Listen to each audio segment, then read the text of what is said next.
Well, it's just the beginning of another fight. I mean, this story is not over. We will keep fighting, we'll keep plowing. I mean, it's a great thing that they did not lock me back in prison. But like I said, the fight continues. The fight is on. We are filing an appeal as we speak right now, and we're going to fight it. First of all, I should never be charged with any offense. I have not committed a crime. I maintain my innocence, and I will do it until the day I die. Also, I should never be sentenced to begin with or found guilty of any crime, because if I'm guilty of a crime, then you are guilty of a crime, because you're such a pathological liars all the time. And every politician should be charged with a crime, because they are actually murdering people as we speak right now with this crazy attack on our liberties and bodily autonomy. So if I'm guilty for delivering a message that encourages people to stand for their God and state given rights, to do it solidarity style and to do it peacefully, if I'm a criminal, then all of you are double criminals. So you mentioned you're appealing. Is that the decision or the sentence or the guilty verdict? We are appealing the guilty verdict, yes. Now, the sentencing actually was quite reasonable. The judge was very thoughtful. He put, the precedents before us, and I think he came to the right conclusion if I was, in fact, guilty of a crime. However, like I said, I should never be arrested. I should never be charged with an offense. I was there in the capacity of a pastor. Pastors should be protected, just like the politicians are protected during their political speeches.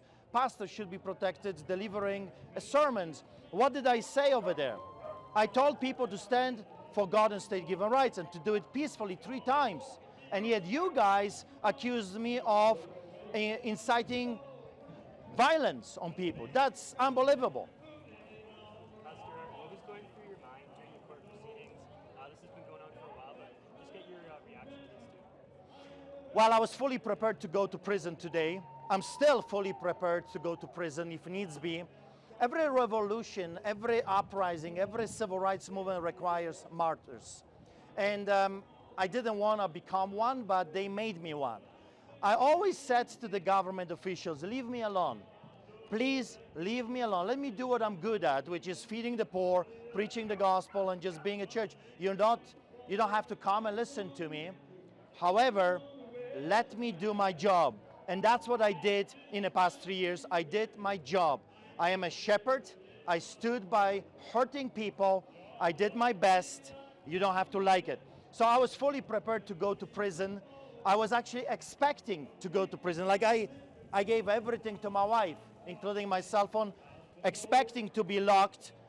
We didn't know for how long. The judge had, as you've heard, 10 years for inciting mischief, which I became the first Canadian ever in the history to be found guilty on inciting mischief. Never mind the eco-terrorism charge under the Defense Act. That's absolute insanity. But nevertheless, he had 10 years for that, 2 years at his disposal for breach of probation or release order. So I said my goodbyes. I hugged my wife and my daughter, my kids, and I went in fully expecting to be taken to prison. And that's the price I am willing to pay to stand for God and state given rights if needs be. I don't want to go and I don't want to be a martyr, but if that's what needs to happen, every time in a history, people that led the civil rights movement were arrested repeatedly over and over again.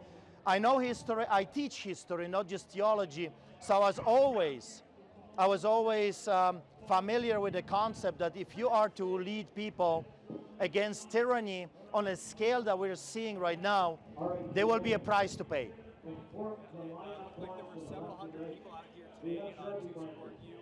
What does that mean for you to see that level of support, those people coming out to support you? It's actually fascinating because the more the government cracks on me, the more they want to hurt me and my family, the bigger the party grows. the bigger the movement grows. More people are in our church. So the more they pound on me, or the more you lie about me in the media, the more support I'm getting. And I'm talking about finances, I'm talking about political realm, I'm talking about members in my political party. We are growing like a wildfire as we speak right now. We will be ready. As you know, May was not a real campaign. I only created this party with the candidates just so we can register a political entity. That was not the real campaign. Now we will be ready for a real political campaign. Buckle up, because we're coming. Might have to reshape the media. Anything else you want to add at all? Well, just like I said, the fight is on. This is just the beginning. This is not the end. There is a lot of people hurting.